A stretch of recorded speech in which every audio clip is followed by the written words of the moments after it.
99.92 percentile in CAT. Still no call from top IIMs like ABC.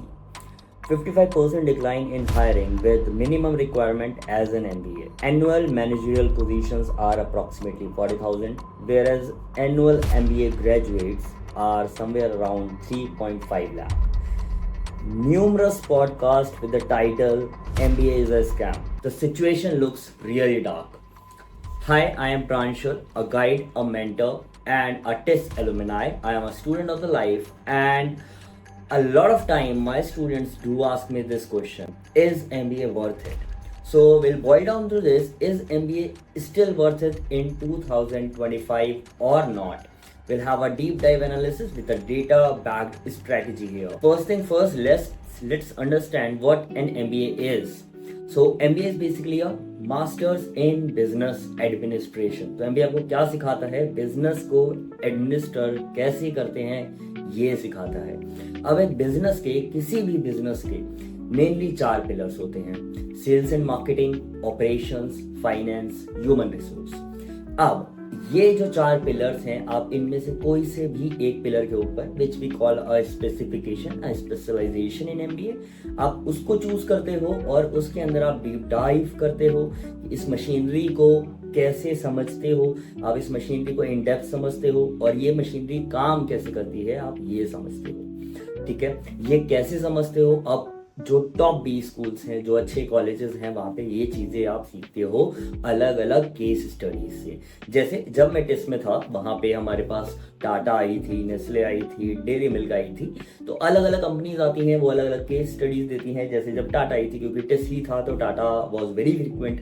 सो एक बार मुझे याद है, Tata Motors came into our college with a case study competition, और उसमें उन्होंने अपना सब बताया कि उनकी सेल्स डाउन है, कब से डाउन है, क्यों डाउन है, उनके जो कार्स अब नहीं बिक रही हैं, उसकी जगह कस्टमर भी कौन सी कंपनी इसकी कार प्रेफर कर रहा है, डिज़ाइन लैंग्वेज में क्या अंतर है, जो मेजर कंप्लेंट्स आ रही हैं क्लाइंट्स की वो क्या आ रही हैं, और ये सारी चीज़ें बता के फिर वो कितना R&D में खर्च कर सकते हैं, कितने रिसोर्सेज हैं उनके पास, और कहाँ पे मेजरली उनके पास क्या क्या चीज़ें एक्सेसिबल हैं, ये दे के दे पोज द क्वेश्चन कि अगर हमें अगले 1-2 साल में सेल्स अपनी बढ़ानी है तो what strategy should be follow.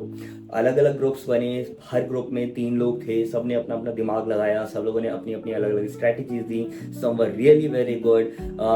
एक ग्रुप है, मुझे याद है, they won in that competition too. और ऑब्वियसली उसके बाद उस कंपनी ने वहाँ पे वो जो चीज़ें इनपुट्स उनको मिले, और भी कॉलेजेस में जाके उन्होंने किया, वहाँ पे जो उनको इनपुट्स मिले दे अप्लाइड टू इट। और ऑब्वियसली ये एक रियल लाइफ सिनेरियो था, एक सच्ची कहानी थी, इट्स नॉट अ फैंटेसी कहानी। तो एक सच्ची कहानी थी, उन लोगों ने अपनी कंपनी में अप्लाई करी and they get the results. तो किसी भी एक अच्छे एमबीए कॉलेजेस में आप कैसे सीखते हो? आप इस एक्सपोजर से सीखते हो, आप इन केस स्टडीज से सीखते हो। अनलाइक योर बैचलर्स डिग्री जहाँ पे सिर्फ किताबें रटी जाती हैं, एक्सपोजर काफ़ी कम होता है। चलो बीटेक में मैं मान लेता हूँ, फिर भी थोड़ा बहुत एक्सपोजर आपको मिल जाता है जब आप इंटर्नशिप्स वगैरह अपनी करते हो। लेकिन मेजरली अगर मैं बात करूँ, जो कॉमन कोर्सेज हमारे जैसे बीबीए है, बीकॉम है, बीए के बहुत सारे कोर्सेज हैं, इनके अंदर exposure is very limited, and that is the reason कि आपको इमीडिएटली बीबीए, बीए, बीकॉम ये सब करने के बाद एक अच्छी जॉब मिलना काफी मुश्किल हो जाता है। एंड ऑब्वियसली इन बच्चों के लिए MBA is one of the thing that make sense. और जिन बच्चों ने सिर्फ बीटेक करा है या फिर कोई और कोर्स करा है, अब होता क्या है, जब आप कोई एक पर्टिकुलर कोर्स करते हो, आपको सिर्फ उस इंडस्ट्री में, उस डोमेन में जॉब्स मिलती हैं। व्हाट एमबीए डज इज कि वो आपका एक्सपोजर खोल देता है। जैसे मैंने बताया, किसी भी बिजनेस के 4 मेन पिलर्स हैं, और उन 4 में से आप कोई एक सेलेक्ट कर रहे हो, उसमें जाके आप एमबीए कर रहे हो। तो obviously if I have done a sales in marketing में एमबीए, तो अब दुनिया में जो भी कंपनी है, हर एक कंपनी के अंदर सेल्स एंड मार्केटिंग डिपार्टमेंट होगा, हर एक कंपनी के अंदर एचआर डिपार्टमेंट होगा। तो obviously I can switch my career in mid, मैं बीच में भी चेंज कर सकता हूँ। मैं एफएमसीजी से जाके इंडस्ट्रीज, किसी और इंडस्ट्री, मैन्युफैक्चरिंग इंडस्ट्री में जा सकता हूँ, किसी और इंडस्ट्री में जा सकता हूँ। तो ये चीज़ें मेरे लिए पॉसिबल हो जाती हैं, तो एक बड़ा सिनेरियो मेरे लिए खुल जाता है वहाँ पे। अब एक एमबीए हमें क्या नहीं सिखाता है? भाई देखो, आपको एक एमबीए एक बिजनेस स्टार्ट करना नहीं सिखाएगा, ठीक है, I can be very 100% sure, आप इंडिया के किसी भी कॉलेज से या फिर किसी भी कॉलेज से एक्चुअली एमबीए कर लो, वो आपको एक स्टार्टअप करना नहीं सिखाएगा, एक एंटरप्रेन्योर बनना नहीं सिखाएगा। वो क्या सिखाएगा, वो ऑलरेडी रनिंग बिजनेस को आगे कैसे ले जाना है, किसी स्ट्रेटजी में आप स्ट्रक हो उसको ब्रेक थ्रू कैसे करना है, ठीक है, या फिर एक ऑलरेडी रनिंग बिजनेस है उसको स्केल अप कैसे करना है, ये चीज़ें सिखाएगा। लेकिन from the ground root level आपको एक बिजनेस स्टार्ट करना नहीं सिखाएगा। अब ये जो तमाम पॉडकास्ट आप देखते हो यूट्यूब के ऊपर जो काफ़ी फेमस भी हो गए हैं कि MBA is a scam, MBA is not worth it, MBA करो ही मत, ठीक है। अब ये जो सारे पॉडकास्ट है ना, ये दो तरीके के लोगों की तरफ से आते हैं। पहले वो जिन्होंने कभी खुद भी स्कूल की शक्ल तक नहीं देखी, वो किसी एमबीए कॉलेज के अंदर गए भी नहीं हैं। दूसरे वो लोग जो खुद एंटरप्रेन्योर हैं, ठीक है, और वो ऑब्वियसली फिर कह रहे हैं कि MBA is not worth it, क्योंकि मैंने तो ये बिजनेस खड़ा कर दिया। भाई नहीं सिखाता एमबीए आपको एक बिजनेस खड़ा करना, वो आपको एक अलग चीज सिखा रहा है, ठीक है। अब क्यों ऐसे करते हैं, क्योंकि negative marketing is a trend in the market. अब आपको एमबीए नहीं करना है, एमबीए इज अ स्कैम ये बोल के हमारे ये अप स्किलिंग कोर्सेज हैं, आप ये इंटर्नशिप कर लो हमारे साथ, ये चीजें आपको बेची जाती है। अब ये चीजें बेचने के लिए आपको अलग अलग जो है डेटा दिखाए जाते हैं, जैसे कि एक रिसेंटली पब्लिश डेटा है कि new IIMs struggle in placing their students, new IIMs struggle in 100% placements. अब ये डेटा भी सच है, न्यू आईएम्स 100% प्लेसमेंट देने में स्ट्रगल कर रहे थे, ओके, लेकिन द फैक्ट इज कि आप एक एमबीए कॉलेज में एक प्लेसमेंट के लिए नहीं जाते हो। अब यहाँ पे बहुत सारे बच्चे बोलेंगे क्या बात कर रहे हो सर, एमबीए कॉलेज में प्लेसमेंट के लिए तो जाते हैं।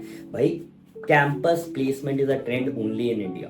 इंडिया के बाहर आप किसी भी आईवी लीग कॉलेज में चले जाओ, I hope you know Ivy League colleges जैसे हार्वर्ड, वॉटन, तो ये सारे जो तमाम कॉलेजेस हैं, यहाँ पे कहीं भी कैंपस प्लेसमेंट का जिक्र ही नहीं होता है, कैंपस प्लेसमेंट्स होती ही नहीं, जीरो कैंपस प्लेसमेंट्स। तो क्या ये कॉलेजेस खराब है? आप कॉलेज के अंदर क्यों जा रहे हो, आप एक एमबीए कॉलेज में क्यों जा रहे हो, आप एक एमबीए कॉलेज में एक्सपोजर के लिए जा रहे हो, आप एक एमबीए कॉलेज में नेटवर्किंग के लिए जा रहे हो, ठीक है। अब जैसे अगर मैं बात करूं कि आप एक जब एमबीए कॉलेज में गए, वहां पे क्या आपको जाने के बाद 100% गारंटी है कि अगर एमबीए कॉलेज का पैकेज 20 लाख का है तो आपको 20 लाख रुपए मिल जाएंगे? बिल्कुल भी नहीं है। एक एमबीए कॉलेज के अंदर हर चीज स्टूडेंट ड्रिवन होती है।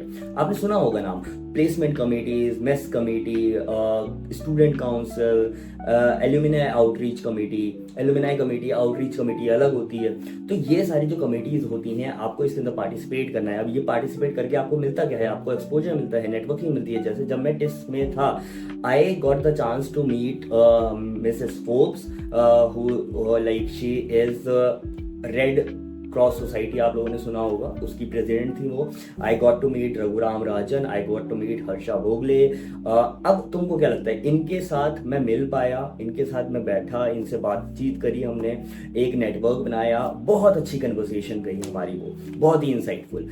ये चीज मुझे किसी टियर 3 कॉलेज में नहीं मिल सकती थी, और ऑब्वियसली अगर मैं किसी कॉलेज में, एक अच्छे कॉलेज में नहीं जाता तो अपने आप से तो शायद ये एक अपॉर्चुनिटी मुझे कभी मिल नहीं पाती।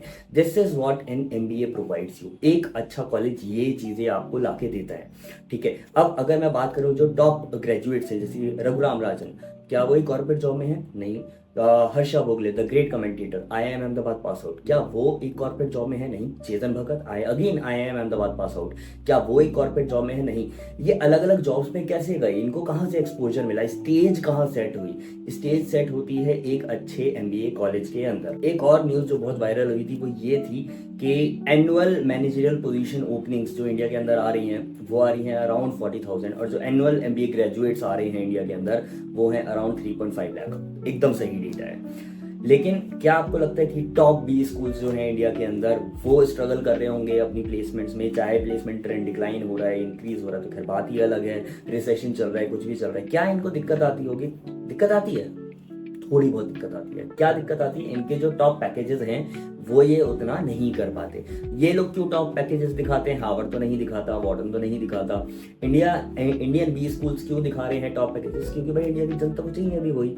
आप टॉप पैकेज देख के जा रहे हो ना कॉलेज में, तो वो टॉप पैकेज आपको दिखा रहे हैं। कई सारे कॉलेजेस मैंने इंडिया के अंदर ऐसे देखे हैं जो टॉप 20 की लिस्ट में नहीं आते, पर उनका जो एक्सपोजर है वो बहुत ही तगड़ा है। वहां से जो बच्चे निकल रहे हैं अपने करियर में 10 साल 15 साल में बहुत ही अच्छा कर रहे हैं। जो ROI आप कैलकुलेट करते हो, अभी मैंने कितनी बार बच्चों से सुना है ये चीज़ कि सर IIM अहमदाबाद में जाने का क्या फ़ायदा है एक्चुअली, या फिर चलो IIM अहमदाबाद को फिर भी इतना क्रिटिसाइज नहीं किया जाता है, कभी बहुत ही कम किया जाता है। लेकिन अगर मैं थोड़े नीचे के लखनऊ, IIM लखनऊ की बात करूँ, IIM इंदौर की बात करूँ, 20-22 लाख की फीस है सर, और उसके बाद 20-22 लाख का ही पैकेज लगेगा, या ये फलाना कॉलेज है 18 लाख की फीस है, 18 लाख का पैकेज मिलेगा, ROI क्या है?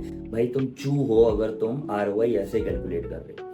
तुम्हें ROI कैलकुलेट करने की सही टेक्निक आनी चाहिए। ROI इज नॉट दिस कि आज आप इतने की जॉब कर रहे थे, 2 साल आपने MBA किया और सीधा इतने की जॉब लग गई। That is a good criteria, आपने इतने पैसे इन्वेस्ट करे उसके बाद आपको कुछ मिल रहा है। लेकिन यहाँ से जो आपका हाईवे खुला है, आप सीधा मिड मैनेजरियल लेवल के अंदर पहुंचे हो, और मिड मैनेजरियल लेवल से आप अपना इंक्रीमेंट स्टार्ट करते हो instead of a low managerial level.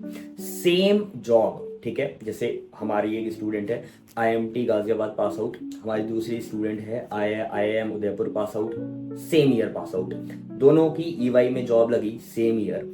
एक का पैकेज था 12 लाख, एक का पैकेज था 18 लाख। इतना फर्क क्यों आया पैकेज में? सेम जॉब कर रहे हैं, जॉब प्रोफाइल सेम है, सब कुछ सेम है, कॉलेज के नाम पे पहले तो ये फर्क मिल गया। अब ये फर्क के बाद अंतर क्या पड़ा कि ऑब्वियसली अगर आपको पता है कि this particular person is from a better college, उसकी ज्यादा सुनी जाती है, उसको ज्यादा प्रमोशनल अपॉर्चुनिटी मिलती है, उसको ज्यादा बेटर प्रोजेक्ट्स मिलते हैं, क्योंकि भाई आप कैट फोड़ के अगर एक अच्छे कॉलेज के अंदर घुसे हो तो कुछ ना कुछ बात तो है आपके अंदर, ठीक है। अब यहाँ से जो है चीज शुरू होती है। अगर आप मान लो 20 लाख के पैकेज पे लगते हो और मैं 10% का इंक्रीमेंट मानूं, जिसको हम 7% से और बढ़ाते रहेंगे, क्योंकि 7% का एक एवरेज इन्फ्लेशन चल रहा है, मैं कम नहीं कर रहा हूँ यहाँ, मैं बढ़ा रहा हूँ उसको, क्योंकि इन्फ्लेशन के हिसाब से आपका जो इंक्रीमेंट होगा वो भी बढ़ता जाएगा। तो ऑन एन एवरेज 10% के हिसाब से बढ़ाऊंगा तो 10 साल बाद 52 लाख पे, और अगर 17% के हिसाब से मैं बढ़ाऊं तो 96-98 लाख। अभी अगर तुम 23 ईयर्स के हो, 2 साल देने के बाद 25 साल में अपना जॉब शुरू करते हो, तो 35 की एज में आप somewhere around 80-90 lakh per annum अगर कमा रहे हो, this is not a bad deal at all. And the magic starts here. जब आप इस लेवल पे हो, आप टॉप मोस्ट पोजीशन जो टॉप मैनेजमेंट है उससे सिर्फ एक लेवल नीचे हो। अब जब आप सिर्फ एक लेवल इससे नीचे हो तो यहाँ पे मैजिक क्या आता है? देखो, अभी अगर कोई भी CEO है किसी भी कंपनी में, टॉप मैनेजमेंट का काम ही ये होता है कि वो पहले तो अपना काम अच्छे से करें, ऑब्वियसली कंपनी को आगे बढ़ाएं, नई स्ट्रेटेजीज नई चीजें लेकर आएं। दूसरा सबसे बड़ा काम उनका ये होता है कि वो अपना रिप्लेसमेंट तैयार करें, क्योंकि अब जब वो रिटायर होंगे तो who will handle the company. अब अगर यहाँ पे तुम उससे एक लेवल नीचे पे ऑलरेडी पहुंच चुके हो, तो जब भी एक टॉप मैनेजमेंट का बंदा रिटायर होगा उसको अपने लिए कोई बंदा चाहिए। अब एक बंदा है जो कि नॉर्मल B स्कूल से या फिर प्लेन ग्रेजुएशन के बाद वहां पे पहुंचा है, उसे कई साल लगेंगे पहले तो पहुंचने में, वो 55 ईयर्स की एज में वहां पहुंचा है, तुम 40 ईयर्स की एज में उस सेम पोजीशन में पहुंच चुके हो। अब जब वो CEO रिटायर होगा, वो किसे पहले चॉइस उसकी क्या होगी, वो किसको CEO बनाना चाहेगा? 55 साल वाले बंदे को या 40 साल वाले बंदे को? ऑब्वियसली 40 ईयर्स वाले बंदे को, क्योंकि 55 ईयर्स का जो बंदा है उसके पास 5-6 साल रह गए हैं अपनी एक्सपर्टीज में या फिर जॉब डोमेन में काम करने के लिए। वो उतना बड़ा इम्पैक्ट ही क्रिएट नहीं कर सकता। 4-5 साल उस लेवल पे पहुंच के कंपनी को समझने में लग जाते हैं। ये तो 40 साल का बंदा है जो अभी ऑलरेडी इस लेवल पे पहुंच चुका है, इसके पास अभी बचे हैं लगभग 20 साल, और वो 20 साल में एक अच्छी स्ट्रेटजीज के साथ कंपनी को आगे ले जा सकता है। एंड यू नो, जब आप इस लेवल पे पहुंच जाओगे तब जो आपका ROI कैलकुलेशन होगा, तो जो अभी तुम 20 लाख की फीस देख रहे हो ना, तब वो 20 लाख की फीस के जितना अमाउंट तुम लगभग 1 महीने में कमा रहे होंगे। तो this is something where the magic happens. और तुम क्यों नहीं पहुंच सकते? बिल्कुल पहुंच सकते हो। ये डेफिनेशन अपने दिमाग से हटा दो कि यार हम इस लेवल पे नहीं पहुंच सकते। Obviously all the clutter, all the hindrances are here, not anywhere else. तो जब तुम इस लेवल पे पहुंच जाओगे वहां पे जाके होगा मैजिक। और ऑब्वियसली ये चीजें का एक हाईवे होता है एक अच्छा MBA कॉलेज। अब देखो, ये बात भी सच है कि हम में से हर कोई एक टॉप B स्कूल में नहीं पहुंच सकता, तो भाई आपका एक प्लान B रेडी होना चाहिए। जैसे कि अगर आप मान लो फाइनेंस में MBA करना चाह रहे थे तो उसके लिए CA, CFA, ACCA बहुत सारे ऐसे कोर्सेज हैं। सिमिलर कोर्सेज डेटा एनालिसिस के लिए, मार्केटिंग के लिए, HR के लिए अवेलेबल हैं। तो ये कुछ कोर्सेज आप प्री MBA भी कर सकते हो, आप पहले भी कर सकते हो, आप ड्यूरिंग योर MBA भी कर सकते हो, और उसके बाद भी कर सकते हो। तो ये कुछ कोर्सेज हैं। अगर ऑब्वियसली आपके पास चॉइस है कि भैया मैंने जो है कोई एक टॉप B स्कूल नहीं फोड़ पाया, मैं नहीं निकाल पाया, मुझे कुछ ना कुछ करना है, तो आई हाईली सजेस्ट कि भाई आप Tier 3 कॉलेज में तो मत जाओ, वो पैसा बचा के, क्योंकि टियर 3 कॉलेजेस मैंने देखे हैं उनकी भी फीस आजकल 15-18 लाख पहुंच रही है, विच मेक्स नो सेंस। क्योंकि वहाँ पे बस वो 15-18 लाख इसलिए ले रहे हैं क्योंकि एमबीए में ट्रेंड चल चुका है कि भैया काफ़ी हाई फीस हम चार्ज करेंगे। 15-18 लाख रुपए दे के 5-6 लाख रुपए की नौकरी करना मेक्स नो सेंस, क्योंकि उस कॉलेज में ना आपको एक्सपोजर मिलेगा ना कुछ मिलेगा। इससे अच्छा इन पैसों की करा दो, आप म्यूचुअल फंड में डाल दो, वहाँ पे इन्वेस्ट करो, ये पैसा अपना बढ़ता रहेगा, और जो उसमें से ही आप थोड़ा थोड़ा पैसा निकाल के अपनी अप स्किलिंग कोर्सेज करते रहो, अलग अलग चीज़ों से खुद को अप स्किल करते रहो। बहुत सारे अच्छे अच्छे अप स्किलिंग कोर्सेज हैं जो कि आप अवेल कर सकते हो। बाकी देखो, हर एक की सिचुएशन के हिसाब से डिपेंड करता है कि तुम्हें एमबीए करना है या नहीं करना है, तुम्हारे लिए वर्थ इट है या नहीं है। एक जनरल थंब रूल तो सबके लिए नहीं हो सकता। So if you guys want कि मैं तुम्हारी पर्टिकुलर प्रोफाइल को इवैल्यूएट करूं और फिर हम इस चीज़ के ऊपर डिस्कशन करें कि एमबीए वर्थ इट है या नहीं है, इन केस है तो कौन से बेस्ट कॉलेजेस हैं तुम्हारे हिसाब से जहाँ पे तुम जा सकते हो according to your field of interest and the ROI that is coming out for you, तो नीचे एक फॉर्म है वो तुम भर सकते हो। और अगर तुम तैयारी स्टार्ट करना चाह रहे हो अपने कैट की या फिर किसी भी एमबीए एंट्रेंस एग्जाम की, तो मेरे लिए बहुत सारे फ्री कोर्सेज हैं, do check out the link below. उसके अंदर मैंने बहुत सारे फ्री कोर्सेज के लिंक डाले हैं, वहां से तुम अपनी तैयारी स्टार्ट कर सकते हो। चलो बाय बाय।